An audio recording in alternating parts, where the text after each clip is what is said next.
எல்லாருக்கும் வணக்கம். இன்னைக்கு பிரெட் புட்டிங் எப்படி செய்யறதுன்னு பார்க்கலாம். அதுக்கு ஒரு 2 ஸ்பூன் சர்க்கரை போட்டு நல்லா கேரமல் பண்ணி வச்சுக்கலாம். அது ப்ரௌன் கலர் ஆன உடனே பாத்திரத்தில் ஊற்றிட்டு மிக்ஸி ஜாரில் ஒரு 4 ஸ்பூன் சர்க்கரை போட்டு பொடிச்சுக்கிட்டு ஒரு 6-7 பிரெட்டு கட் பண்ணி அதுக்குள்ளே போட்டுக்கலாம். பிரெட்டு கூடயே இந்த 3 முட்டையை உடச்சி ஊற்றிக்கலாம். அந்த முட்டை கூடயே ஒரு 1/4 லிட்டர் அளவு பால் ஊற்றிக்கலாம். அதை நல்லா அரைச்சி எடுத்துக்கலாம். அது கூடயே எசன்ஸ் ஒரு 4 ட்ராப் ஊற்றிக்கலாம்.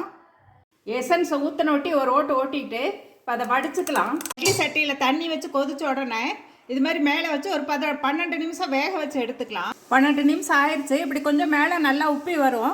இப்போ கத்தி வச்சு குத்தி பார்த்து வெந்துருச்சு. இப்போ ஆஃப் பண்ணி ஒரு அரை மணி நேரம் அப்படியே ஆற விட்டுறணும். இப்போ ஒரு தட்டு அது மேலே கமுத்தி அப்படியே திருப்பி பார்க்கலாம். அப்படியே லேசாக தட்டி விட்டுட்டு பிரெட் புட்டிங் ரெடி.